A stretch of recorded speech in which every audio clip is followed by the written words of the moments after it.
Había complicaciones. Recuerden a quién va dirigida la carta. En el contexto de lo que vamos a estudiar hoy es importante tenerlo presente. La carta va dirigida a aquellos expatriados, ¿no? Aquellos que no tienen en esta tierra una patria, ¿no? Que no tienen, vamos a decir, un arraigo, ¿no? Sino que su ciudadanía está en los cielos. Estamos en un mundo, lo que hablábamos un poco ahorita con respecto a las autoridades, pero no solo con respecto a las autoridades, un mundo definitivamente opuesto, un sistema de valores, ¿no? Un sistema de enseñanza, un sistema puntualmente de valores que no agrada al Señor. Que cuando la Biblia se refiere al mundo, se refiere a eso, no se está refiriendo solamente al planeta Tierra, sino se está refiriendo a ese sistema que está gobernado por el príncipe de este mundo, que es Satanás. Y todo esto es opuesto a la forma que nosotros nos comportamos, predicamos, hablamos, hacemos. Todo esto es opuesto a la forma de vida de un hijo de Dios.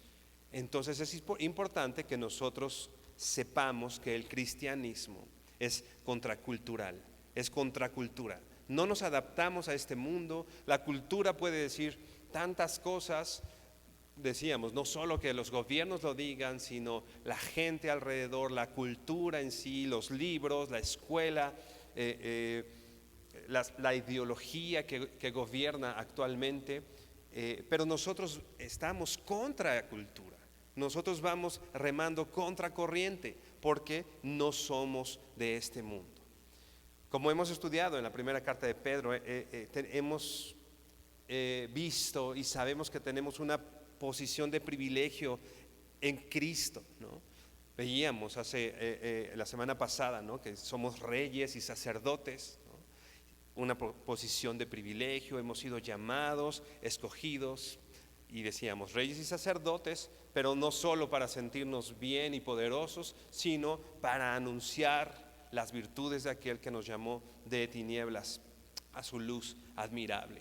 Entonces, estos privilegios, el que yo sea escogido del Señor, el que yo sea amado de Dios, el que yo sea un hijo de Dios, no solo trae estos privilegios, sino que también trae responsabilidades.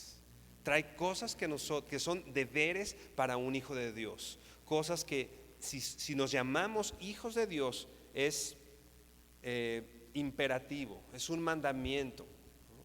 Es no solo un mandamiento, sino una evidencia de que somos hijos de Dios, el tener cierto comportamiento en medio de la iglesia, por supuesto, pero no solo en medio de la iglesia, en medio del mundo, en medio de esta cultura en la que vivimos.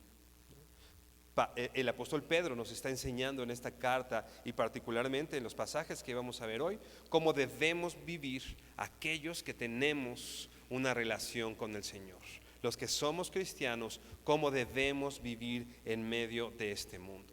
Así que ahí en primera carta de Pedro 2, vamos a leer los versículos 11 y 12. Primera de Pedro 2, versículos 11 y 12. Y dice así el apóstol Pedro: amados, yo os ruego como extranjeros y peregrinos que os abstengáis de los deseos carnales que batallan contra el alma, manteniendo vuestra buena manera de vivir entre los gentiles, para que en lo que murmuran de vosotros como de malhechores, glorifiquen a Dios en el día de la visitación al considerar vuestras buenas obras. Por favor, inclina tu rostro y vamos a hacer una oración. Bendito Padre, te amamos y te damos gracias por la oportunidad que nos das de estar hoy aquí, Señor. Te damos gracias porque podemos congregarnos libremente, Señor, porque podemos hablar de ti, porque podemos edificarnos en medio de la iglesia los unos a los otros, Señor. Y gracias porque tu presencia nos acompaña, porque tú, Señor, estás con nosotros. Y así, Señor, te pedimos que hables a nuestro corazón, Dios, que sigas transformando nuestra mente, que nuestro entendimiento siga siendo renovado para que podamos entender cuál sea la buena voluntad de Dios, agradable y perfecta. Transforma, Señor, nuestros pensamientos, transforma nuestros caminos, ayúdanos, Señor, a considerarnos. Decía el salmista: Señor, ayúdame, yo quiero saber cómo es mi camino, si hay camino de perversidad en él, Señor. Abre nuestros ojos, Señor, confróntanos, Padre, para que podamos llevar una vida de acuerdo a lo que somos, una vida de acuerdo y conforme a nuestra identidad de hijos tuyos, Padre, para ser buenos representantes, para ser buenos embajadores, para, Señor, llevar este ministerio de reconciliación a todos lados, Padre. Te damos gracias porque eres bueno, te bendecimos y honramos en el nombre de Jesús. Amén y amén. Como decíamos, el apóstol Pedro está hablando, ¿no?, a estos aquellos que lo están leyendo esta carta, incluidos nosotros, por supuesto, de cómo debemos comportarnos, cuál es nuestra conducta en medio, particularmente dice aquí, de los gentiles, en medio de la gente, en medio de la cultura.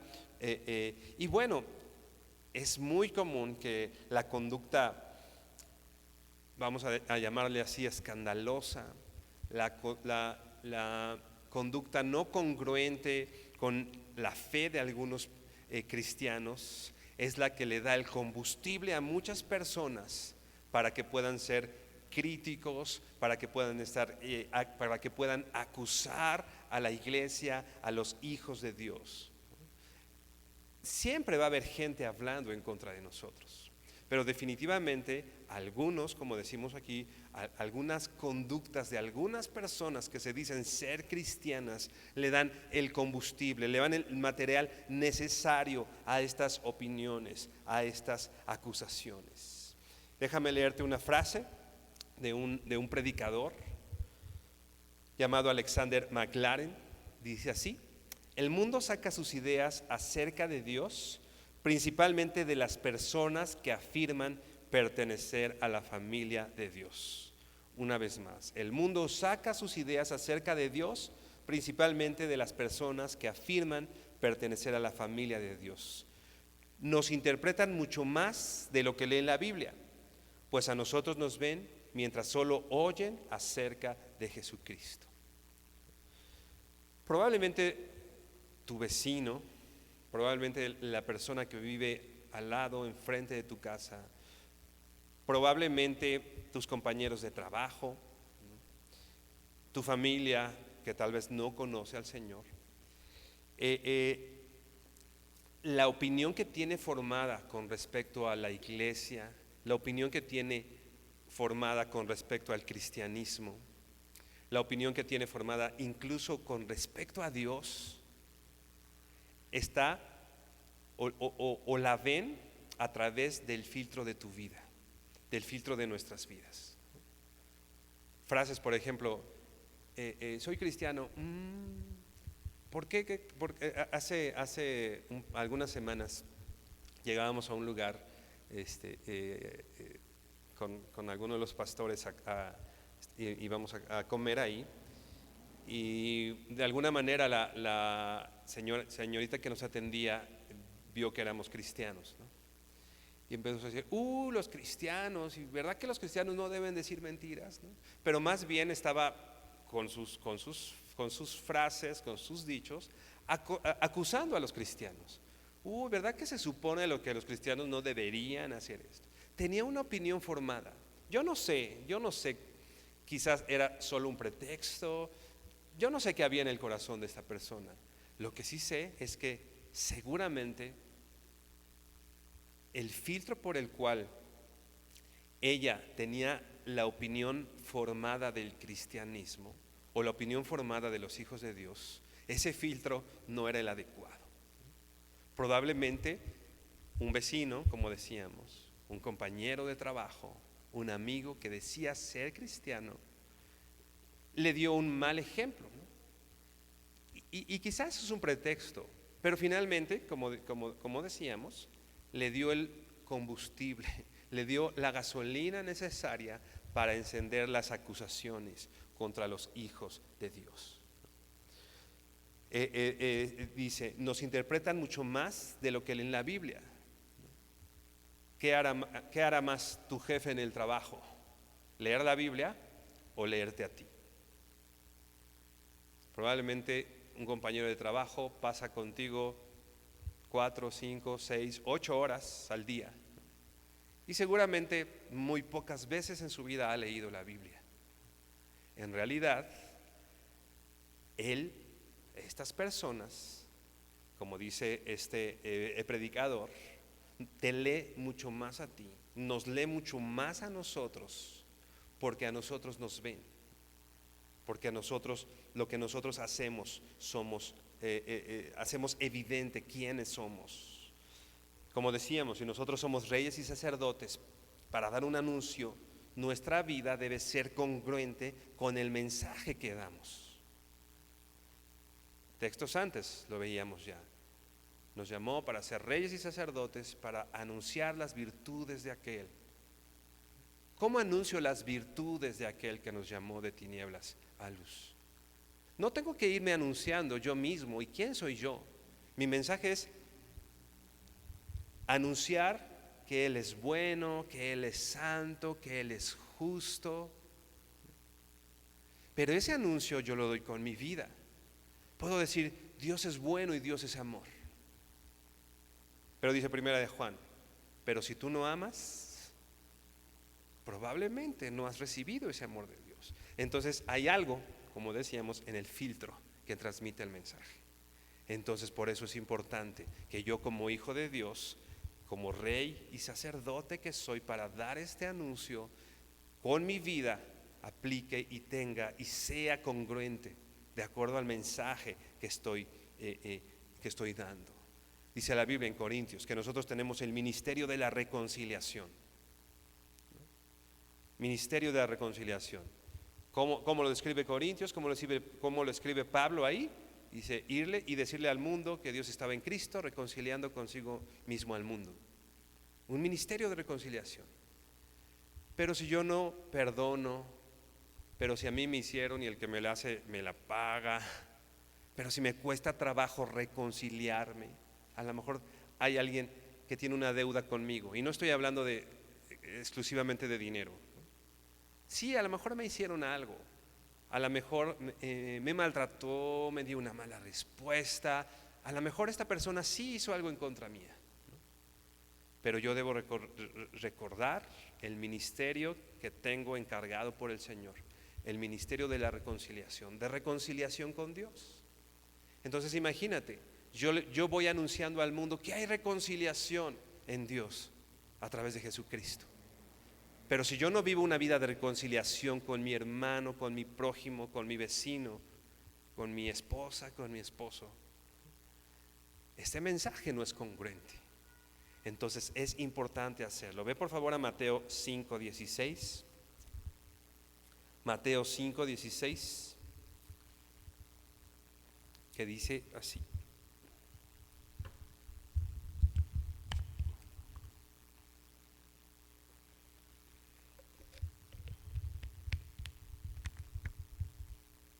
Dice, así alumbre vuestra luz delante de los hombres, para que vean vuestras buenas obras y glorifiquen a vuestro Padre que está en los cielos.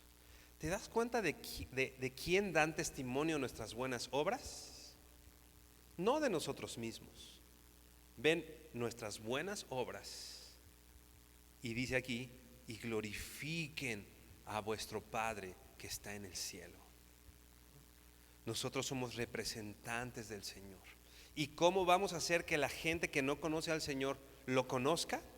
Según Mateo 5:16 es alumbrando. ¿Cómo alumbro? Con mis buenas obras, con un testimonio congruente, ¿no? para que la gente entonces glorifique a nuestro Padre que está en los cielos. Hay una responsabilidad, decíamos, que tenemos privilegios en Cristo, ¿no? Y hasta ahí, bueno, está increíble saber que tenemos tantas bondades que hemos recibido del Señor. Pero como empezábamos diciendo, tenemos con estos privilegios también responsabilidades importantes en este mundo en el cual estamos viviendo, en este mundo en el cual el Señor nos ha dejado con un propósito. Si no tuviéramos ese propósito, probablemente el Señor ya nos llevaría y ya estaríamos con Él. Pero si el Señor te tiene en este mundo, hay un propósito de tu vida. Hay un propósito con tu vida en este mundo. Dios quiere usarte. Dios quiere usar nuestras vidas, pero definitivamente nuestras obras dan testimonio, como decíamos, de aquel que nos ha llamado de tinieblas a luz. Regresamos a 1 de Pedro 2, el versículo 11 que ya leíamos, dice: amados, yo os ruego como extranjeros y peregrinos que os abstengáis de los deseos carnales que batallan contra el alma. Amados, Pedro primeramente hace un ruego. De acuerdo a lo que dice la traducción de la Reina Valera, dice: amados, yo os ruego. Hace un ruego que en algunas otras Biblias o en algunas otras traducciones no solo lo hace como un ruego, sino lo traducen como una advertencia. Esta palabra tiene las dos implicaciones: un ruego, pero un ruego que te advierte, un ruego que nos lleva o que nos debe llevar a abrir nuestros ojos. Es una advertencia, una señal. Tú vas en el metro, ¿no? O en el metrobús, ¿no? Y de pronto te dicen: la siguiente parada, ¿no? Es una advertencia, ¿no? Tú sabes qué hacer, ¿no? Curva peligrosa en 100 metros, ¿no? Es una advertencia, ¿no? No es una amenaza, es una advertencia. Adelante hay una curva, ¿qué vas a hacer, no? Pues bueno, alguien prudente disminuye la velocidad y toma la curva como es prudente hacerlo. Así Pedro hace este ruego o hace esta advertencia a los, dice aquí, amados. Primeramente nos llama amados. ¿Te das cuenta? Hemos recibido el amor de Dios, y si hemos recibido el amor de Dios, respondemos a este llamado. Dice la Biblia, Juan dice: nosotros le amamos a Él porque Él nos amó primero.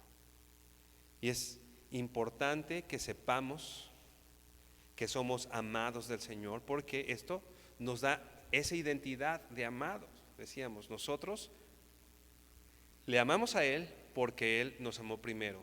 En un sentido mucho más amplio de ese texto, y algunas otras versiones lo traducen: nosotros podemos amar no solo a Dios, sino podemos amar a todos porque Él nos amó primero. Entonces, si yo soy amado del Señor, con esto Dios me ha dado la capacidad de responder a su amor y de amar también. Por eso Pedro pone especial atención en decir: amados, amados. Recuerda el amor del Señor. Ve por favor a Romanos 12, versículo 1. Y te voy a leer una versión que me pareció muy, muy ilustrativa con respecto al tema que estamos viendo, con respecto a esto que estamos viendo de considerar el amor de Dios. Dice la Nueva Biblia Viva, esta versión de Romanos 12:1 dice: por esto, hermanos, tomando en cuenta el amor que Dios nos tiene, la Reina Valera dice: os ruego, ¿no? Otro ruego, otra advertencia. Si te fijas, el texto es muy parecido al que estamos estudiando en Pedro, ¿no? Reina Valera: os ruego por las misericordias de Dios que presentéis su cuerpo en sacrificio vivo, etcétera, ¿no? Dice esta versión: por esto, hermanos, tomando en cuenta el amor que Dios nos tiene, o sea, piensa en el amor que el Señor te ha tenido, piensa en la paciencia, Piensa particularmente en el amor. Mirad cuál amor nos ha dado el Padre en habernos hecho sus hijos. Nosotros estábamos extraviados, estábamos sin esperanza y sin Dios. Y mira, Dios lo hace evidente, mirad cuál amor nos ha dado el Padre en hacernos sus hijos. Toma en cuenta el amor de Dios. ¿Para qué? Tomando en cuenta el amor que Dios nos tiene, les ruego que cada uno de ustedes se entregue como sacrificio vivo y santo. Este es el único sacrificio que a Él le agrada. Piensa el amor del Señor, considera el amor del Señor, considera las misericordias, las múltiples misericordias que el Señor ha tenido en tu vida para entonces responder. ¿Y cómo respondemos? Entregándonos como sacrificio vivo, santo, que es el único sacrificio que a Él le agrada, presentando nuestros cuerpos como un sacrificio vivo, dice la Reina Valera, santo y agradable al Señor. O sea, yo busco con mi sacrificio agradar al Señor, que el Señor sea agradado con mi vida, con lo que hago, con mi sacrificio. Entonces, consideremos el amor de Dios en toda nuestra manera de vivir. Cuando tomamos decisiones, piensa en sus misericordias. ¿Cuántas decisiones tomamos al día? Quizá algunas más importantes que otras, quizá algunas más trascendentes que otras, quizá algunas que son importantes pero nosotros no le damos la debida importancia. Pero ¿cuántas decisiones hemos tomado sin considerar al Señor? Por ejemplo, de nuestro tiempo. Ya nos echamos un compromiso, sabiendo que nuestro cuerpo se tiene que presentar en sacrificio vivo al Señor. Consideré, yo antes de tener ese compromiso, consideré a Dios. Quizá antes de cambiar de trabajo, consideré primero a Dios, consideré el amor de Dios. No sé si te ha pasado, a mí me ha pasado en situaciones en las que he estado en algún riesgo. Pienso en mi familia que me ama, ¿no? Y que no le quiero dar una tristeza, no quiero darle un susto. Entonces, no sé, por ejemplo, en el cuidado de mi salud, ¿no? Yo no quiero que la gente que me ama sufra porque yo no me cuido. Entonces, parte importante de la cual yo de un tiempo para acá he decidido poner mayor atención a cuidar mi salud es por la gente que amo. Digo, por más razones, muchas más razones que yo soy mi cuerpo es el templo del Espíritu y debo cuidarlo, ¿no? Pero el pensar en la gente que me ama me da vamos a decir, me da un motivo para el cual cuidarme en situaciones de riesgo, ¿no? ¿Vas a tomar una decisión? ¿Vamos a tomar una decisión? ¿Qué tanto consideramos a aquel que nos ha amado? ¿Qué tanto consideramos a nuestro Señor que entregó su vida por nosotros? ¿Lo estamos considerando?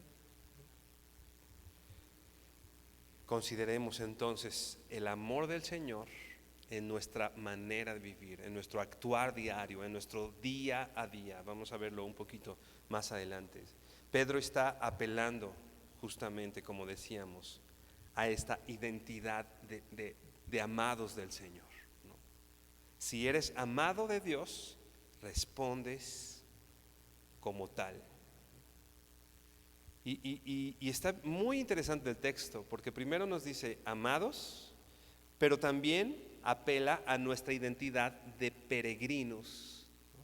De extranjeros y peregrinos en esta tierra. Si tú recuerdas, la carta se dirige a todos los expatriados, ¿no? A todos los extranjeros, a todos los que no están en su nación. 1 Pedro 1:1 en la salutación está eso. Ve por favor a Filipenses 3:20.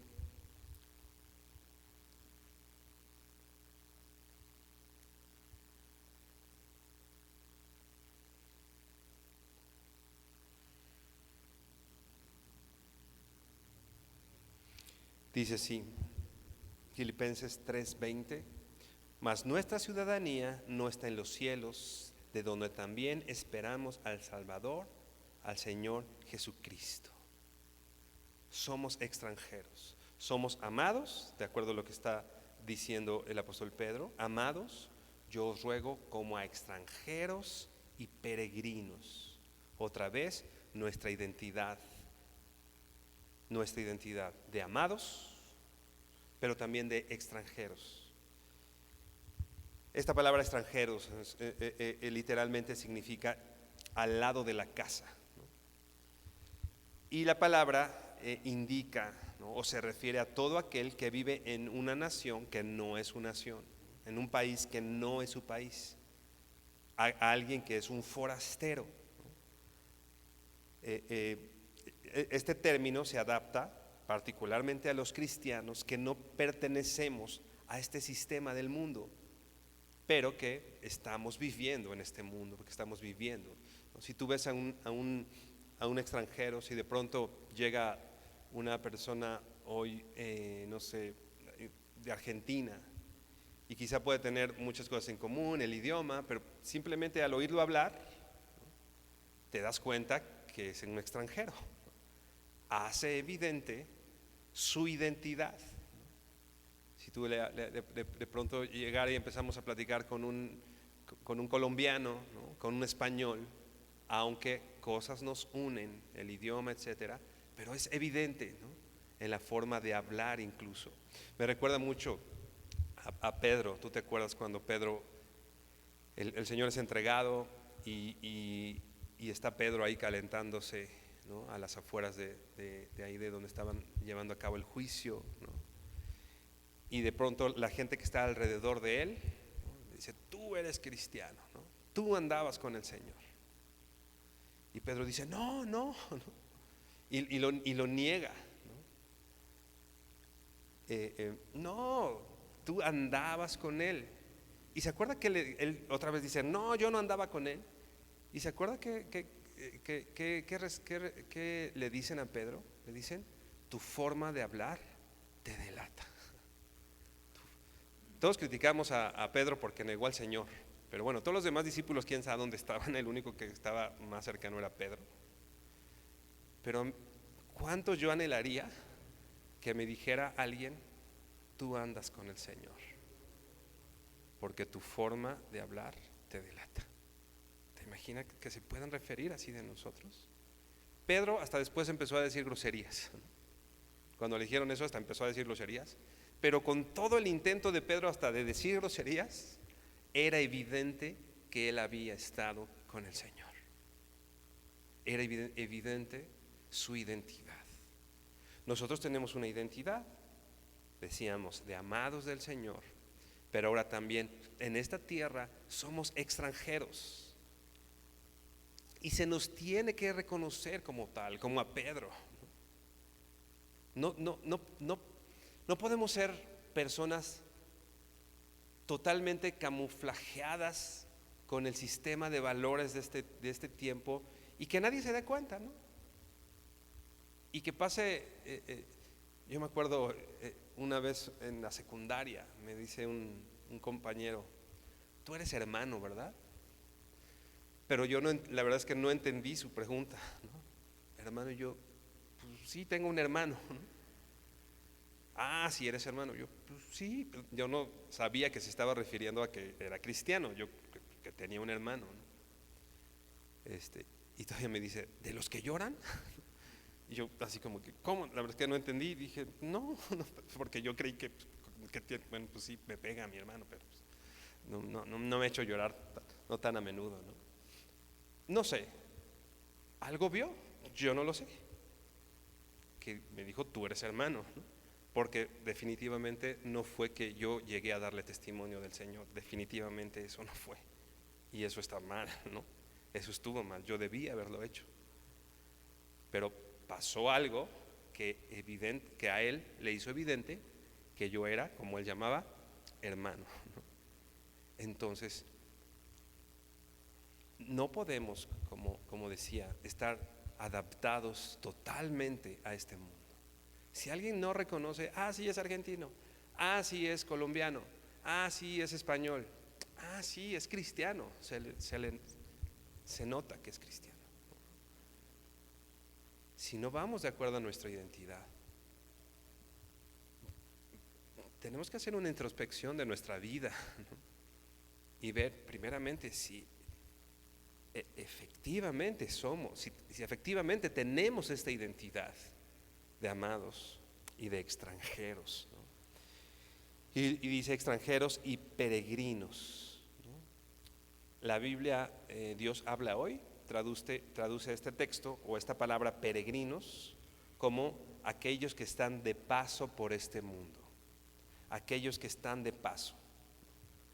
Es un gran problema para un hijo de Dios el que busque arraigo en las cosas del mundo, el que ame a este mundo. El amor y el arraigo a las cosas de este mundo nos llevan a vivir lejos de la identidad que tenemos en Cristo, como hijos, extranjeros y peregrinos. ¿Qué tal está nuestro arraigo a las cosas de este mundo? ¿Te acuerdas de aquel joven rico, no? Sígueme, ¿no? Le dice el Señor, vente. Y dice que se entristeció porque tenía mucho dinero, ¿no?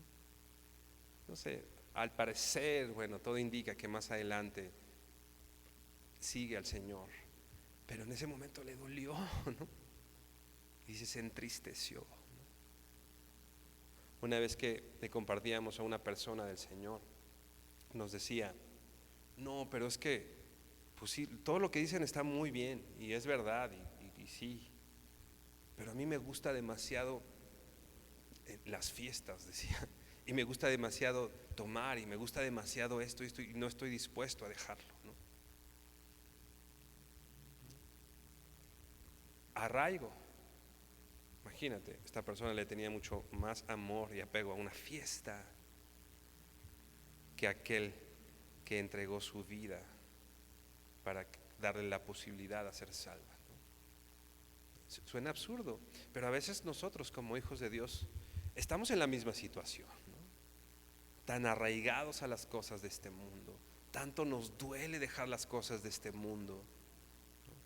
Y el Señor y nuestro Señor, aquel que se entregó por nosotros, dejado a un segundo, a un tercer, a un cuarto plano, un cuarto lugar, ¿no?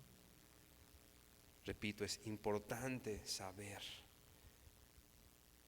que es un gran problema para un hijo de Dios el buscar, el tener arraigo en este mundo o amor a este mundo por encima del amor que le tiene al Señor. Ve por favor la primera carta de Juan, capítulo 2.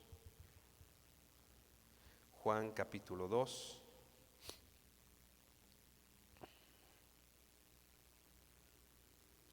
Vamos a leer del 15 al 17. Juan 2, primera de Juan 2, del 15 al 17. Y dice así: no améis al mundo, ni las cosas que están en el mundo. Si alguno ama al mundo, el amor del Padre no está en él. ¿Te das cuenta que las cosas que amamos hacen evidente si el amor del Padre está en nosotros? Pedro les decía amados. Pablo les decía a los romanos, consideren el amor que el Señor ha dado por ustedes. Juan dice, si alguno ama al mundo, el amor del Padre no está en él. Porque todo lo que hay en el mundo, los deseos de la carne, los deseos de los ojos y la vanagloria de la vida, no proviene del Padre, sino del mundo. Y el mundo pasa y sus deseos, pero el que hace la voluntad de Dios permanece para siempre.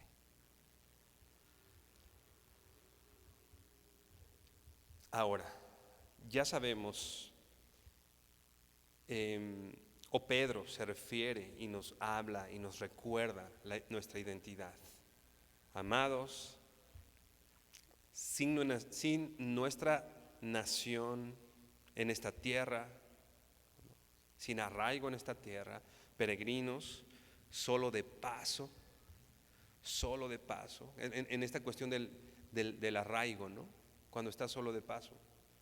Pues bueno, en tu casa tienes muchas más cosas que si un día vas a un lugar y solo vas a estar unas horas o una noche, pues bueno, nada más te llevas tu pijama y una muda tal vez, ¿no? Porque no vas a hacer ahí raíces, no vas a echar raíz, estás de paso. Entonces, nuestras raíces no son echadas. ¿Qué es lo que hacemos o qué es lo que Pedro pide una vez que ha hablado o nos ha recordado nuestra identidad en estos textos? Dice, 1 de Pedro 2:11: amados, yo os ruego como extranjeros y peregrinos, dice, que os abstengáis de los deseos carnales que batallan contra el alma. ¿Qué debe hacer alguien, un amado del Señor, alguien que es extranjero y peregrino en esta tierra? Dice aquí, abstenerse de los deseos carnales que batallan. Esto es algo que un inconverso no puede hacer. A veces le pedimos a alguien que no conoce al Señor, que no es converso, alguien que no tiene una relación con el Señor, que cambie su manera de actuar a hacer la voluntad de Dios. Pero él no lo puede hacer porque él no tiene esta identidad. ¿Quién puede hacer esto? Los amados del Señor, aquellos que conocen al Señor. Romanos 8, vamos a leerlo, Romanos 8, versículo 5. Te voy a leer yo la Nueva Traducción Viviente. Romanos 8.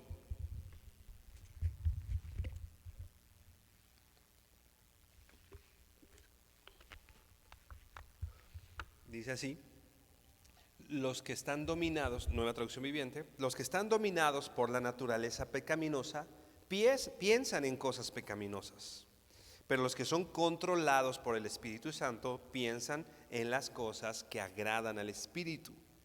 Versículo 6. Por lo tanto, permitir que la naturaleza pecaminosa les controle la mente lleva a la muerte. Por lo tanto, permitir que la naturaleza pecaminosa les controle la mente lleva a la muerte, pero permitir que el Espíritu les controle la mente lleva a la vida y a la paz. Pues la naturaleza pecaminosa es enemiga de Dios siempre. Nunca obedeció las leyes de Dios y jamás lo hará. Alguien con esta naturaleza pecaminosa, alguien que no ha sido, como decíamos, enfrentado a este amor de Dios y cambiado su arraigo, cambiado su identidad, dice esta versión, nunca obedeció las leyes de Dios y jamás lo hará, dice la Reina Valera, y tampoco pueden, ¿no? No quieren, pero tampoco pueden, no van a lograrlo. Pero ¿quién tiene ese privilegio, hermano? De poder vivir libre, de poder no estar sometido a este control de la naturaleza pecaminosa en nuestra mente. Ese es también un privilegio nuestro. Si somos hijos de Dios, nosotros podemos hacerlo y velo como un privilegio. Tu vecino, por más que te esfuerces, si no hay una obra del Señor en su vida, no tienes que esperar que haga, no tienes que esperar que haga las obras de un converso o de un arrepentido o de un hijo de Dios. No lo va a lograr, no quiere y no puede. A veces insistimos en esto, ¿no? ¿Por qué el de acá arriba no deja de hacer sus fiestas, ¿no? O por qué mi jefe, o por qué, no sé, etcétera, ¿no? Porque no les han dado, Dios no le ha dado el privilegio que te ha dado a ti. Tú y yo sí podemos. Y quizá la pregunta es, ¿qué hemos hecho con este privilegio? ¿No? Yo puedo resistirme. Más adelante lo dice y si nos da tiempo lo vemos. Hay una lucha, es una batalla, no es fácil. Es una batalla. Una vez alguien me dice, yo normalmente acostumbro a llegar lo más puntual posible a los compromisos que tengo, ¿no? Y una vez alguien me dice, ay, pero pues a ti te es bien fácil llegar temprano. Y yo, ¿en serio? O sea, ¿en serio crees que me levanto así que me levanto ya como me levanto ya bañado y desayunado no, o sea, es un esfuerzo.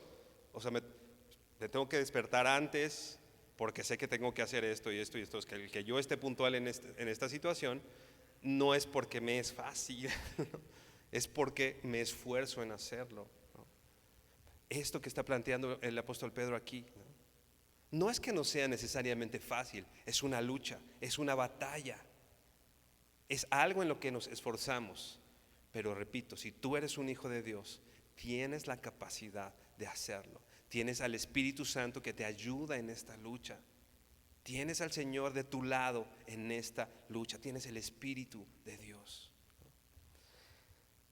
Ahí mismo en Romanos 8, versículo 8 dice: por eso los que todavía viven bajo el dominio de la naturaleza pecaminosa nunca pueden agradar a Dios. Versículo 9: pero ustedes no están dominados por su naturaleza pecaminosa.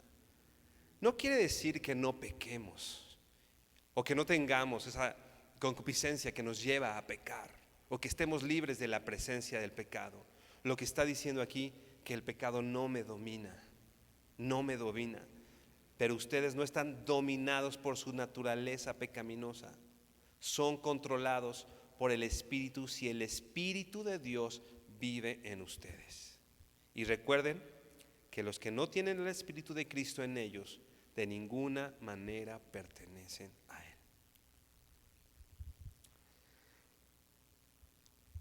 Él. Un escritor llamado David Guzik dice: solamente nos podemos abstener de los deseos carnales, ¿no?, cuando vivimos como extranjeros y peregrinos. Por eso yo te hablo de nuestra identidad. Yo tengo que saber que soy peregrino y extranjero. Y solo si soy peregrino y extranjero, y solo si vivo como extranjero y peregrino, y sigue diciendo David Guzik, y reconocer y reconozco que este mundo no es mi lugar y que tengo un lugar y una ciudadanía en el cielo. ¿Quién se puede abstener de esos deseos carnales? Solamente quien tiene esperanza de que la ciudadanía no es la de acá, que lo mejor está por venir. En ese sentido, solamente me puedo abstener de esto si sé que solo estoy de paso aquí. Ya llegué, ok, saca todo tu equipaje, acomoda toda la ropa en el closet, ve al súper y compra todo para que tengas. Pero pues nada más vas a estar una noche, ¿no? No tiene sentido. En el mundo estamos y hacemos el arraigo aquí, ¿no?, con cosas de este mundo. Y el Señor nos dice: solo vas a estar una noche. Tu ciudadanía no es de aquí, tu ciudadanía es del cielo. Entonces, abstente de todas estas cosas porque puedes, porque tienes una esperanza que los que no conocen al Señor no la tienen. Que os abstengáis de los deseos carnales, dice Pedro, que batallan contra el alma, que batallan, que nos abstengamos de esto. Los hijos de Dios, como decíamos, con el Espíritu Santo que mora en nosotros, tenemos la capacidad de refrenar nuestra carne. Tenemos la capacidad en el Señor de hacerlo. La gente que no conoce al Señor, no. Que os abstengáis de los deseos carnales que batallan, que batallan. Hermano, el ser cristiano significa pelear todos los días contra esos deseos carnales, todos los días. Lo que te decía de la puntualidad, yo quiero llegar puntual, pues me tengo que esforzar para llegar puntual. ¿Quieres vivir como extranjero y peregrino, como amado del Señor? Debes esforzarte en esta batalla. Es una batalla, es una lucha. Pero recuerda, las armas de nuestra milicia no son carnales, sino espirituales y poderosas. El Señor no nos dejó solos en esta batalla. Nosotros podemos hacerlo. Como hijos de Dios podemos, queremos y tenemos ese deber de luchar en contra de estos deseos. Ve por favor a Gálatas 5.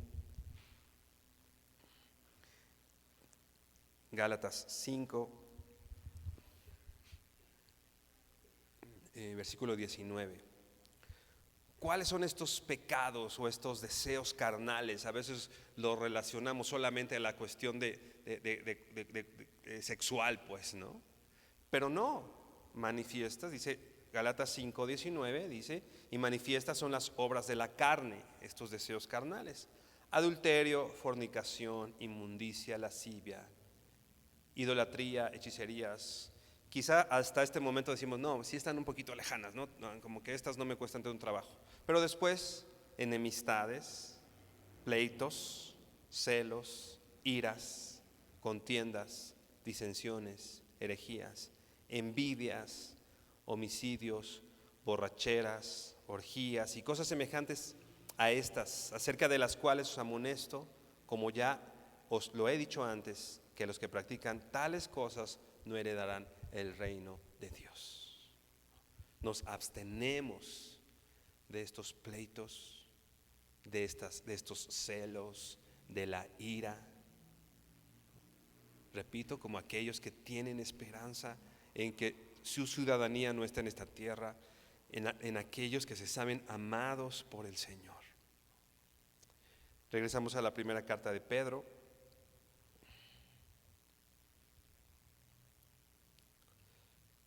Versículo 2, capítulo 2, versículo 12. ¿Cómo lo hacemos? ¿Cómo hacemos esto? Bueno, pues dice aquí, manteniendo vuestra manera de vivir entre los gentiles. ¿Cómo me abstengo de esto? Manteniendo vuestra manera de vivir entre los gentiles. O sea, dando un testimonio. Y fíjate que, bueno, cuando dice aquí los gentiles, está haciendo referencia a aquellos que no conocen al Señor, ¿no? Aquellos que no son del pueblo del Señor, ¿no? O sea, no solo es que tengamos, porque a veces llegamos a la iglesia y nuestro testimonio aquí está bien y el correcto, y bueno, a veces aquí en la iglesia todos somos buenos, ¿no? Pero dice, con los gentiles, o sea, allá afuera, ¿no? Con el que te ganó el lugar en el metro, ¿no? Con el que se te cerró el carro, con tu vecino que te echó la basura, ¿no? Mantén vuestra manera de vivir. Y me llama mucho la atención esta palabra buena, cuando se refiere buena vuestra manera de vivir. Checa lo que conlleva toda esta palabra. Quiere decir, la palabra buena quiere decir hermoso, guapo, excelente, precioso, útil, admirable, hermoso de ver, hermoso de ver. Afectando a la mente de manera agradable, reconfortante. Y decía otra, leal, noble. Que nuestra manera de vivir esté, me gusta lo que dice al principio, guapo, ¿no? Hermoso, precioso.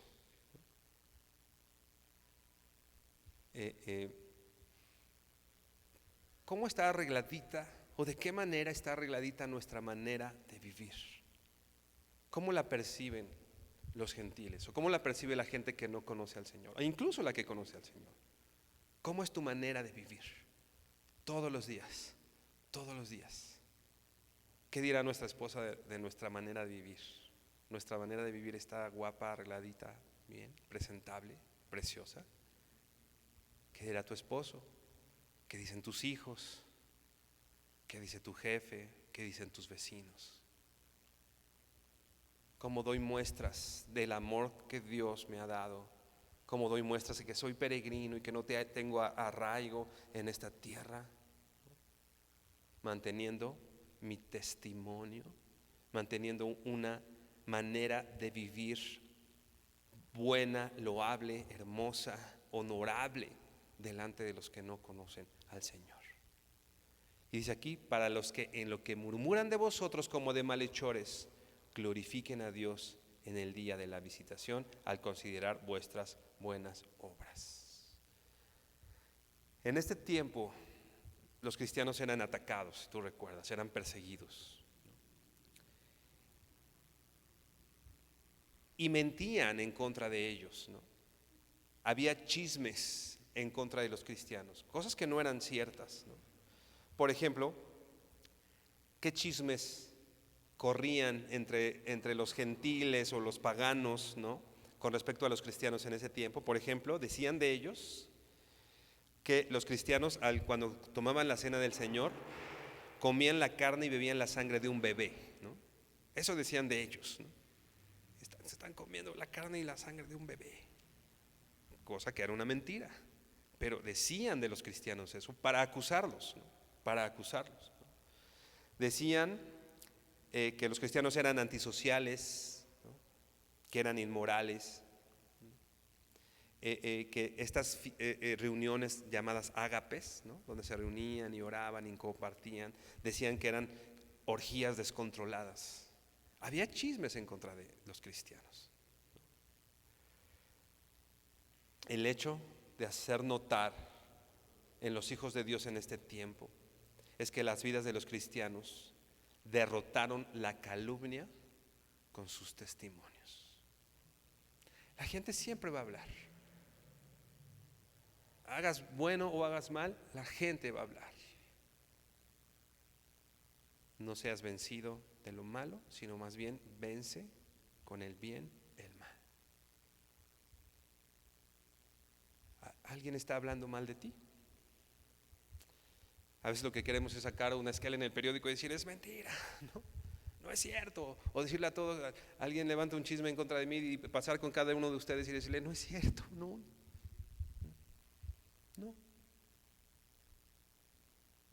Con mi testimonio, con lo que ves de mí, con lo que la gente ve de ti, derrotemos las calumnias de aquellos que levantan a Dios. Dice, para que los que murmuran de ti como si fueras un malhechor, glorifiquen a Dios el día de la visitación. Esto de glorificar a Dios en el día de la visitación puede ser muy extenso, ya terminamos, no tenemos mucho tiempo, pero probablemente se esté refiriendo a un juicio, ¿no?, quizá al juicio final, ¿no?, cuando venga el Señor, ¿no? Y cuando dice aquí glorifican a Dios el día de la visitación, es que estos gentiles que vieron tu testimonio, probablemente el día del juicio vengan como hijos de Dios glorificando también al Señor. ¿Te acuerdas? A las casadas le dice Pablo, ya no le digas mucho a tu esposo, sino en silencio, con tu testimonio, con tu manera de vivir, ellos se encontrarán con Cristo. Esto no quiere decir que no hablemos, tenemos que hablar, porque a veces dicen, no, solo mi testimonio habla, no. Sí, bueno, sí, pero no solo tu testimonio. Tenemos que dar un mensaje verbal, el Evangelio, pero respaldado con nuestra identidad, con nuestra manera de vivir todos los días. Hermano, por favor, inclina tu rostro y vamos a orar. Señor, gracias porque eres bueno y tu misericordia ha sido grande y es para siempre, Señor. Gracias, Señor, porque tú hablas a nuestro corazón justo como lo necesitamos y en el momento que lo necesitamos de manera oportuna, Señor. Gracias por esto, gracias por tu palabra, por tu amor, Señor, por tu bondad y misericordia, Señor. Hoy nosotros como hijos tuyos queremos dar un fruto, Señor, que haga evidente no quiénes somos nosotros, Señor, sino un fruto que haga evidente, Señor, quién eres tú, cuál es tu gran bondad y cuál es tu gran misericordia. Permite, Señor, que nuestra manera de vivir cotidiana hable de ti, Señor. Queremos pedirte perdón, Señor, porque En muchos casos, en mi caso, Señor, no te he reflejado como te mereces, Señor. No sé cuántas obras habrán visto las personas que no te conocen. No sé cuántas obras hayan visto en mí, Señor, que los lleven a glorificarte, Dios. Pero si bien no lo he hecho, Señor, si bien no he tomado cuidado en esto, hoy quiero, Señor, pensando en tu amor y en tu misericordia, Dios. Tú me amaste cuando estaba muerto en mis delitos y pecados. Tú me salvaste. Yo estaba condenado a una muerte eterna, a una condenación eterna. Ese era mi futuro, Señor. No había otro camino, Señor. Pero tan grande fue tu amor que enviaste a tu Hijo, mostrando ese amor, haciéndolo evidente para mí, entregándote por mi pecado, para que hoy yo pueda vivir como un peregrino y como un extranjero, sin arraigo en este mundo, pero con un arraigo en ti, en tu amor, en tu gracia, amándote a ti, deseándote a ti, Señor, deseando tu palabra, deseando volver a verte, deseando, Señor, estar contigo, deseando, Señor, redimir mi herencia, redimir nuestra herencia, que no es algo material, Señor. Nuestra herencia eres tú. Queremos verte. Y nos has dado esa esperanza, Señor. Ayúdame, Señor. Ayúdanos, Señor, a poder presentarnos como obreros que no tienen de qué avergonzarse, Señor. Como siervos útiles a ti, Señor. Útiles a tu gracia, útiles a tu misericordia, Señor. Y decir como Pablo decía: yo me esfuerzo más que todos para que nadie diga que la gracia de Dios ha sido en vano para conmigo.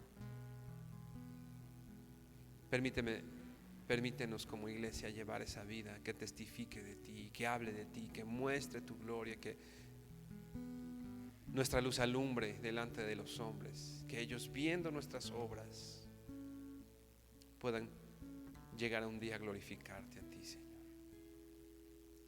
Gracias, Señor, por este tiempo, y te pedimos que esta palabra pueda quedar arraigada en nuestro corazón y que de una forma práctica podamos llevarla a cabo, Señor.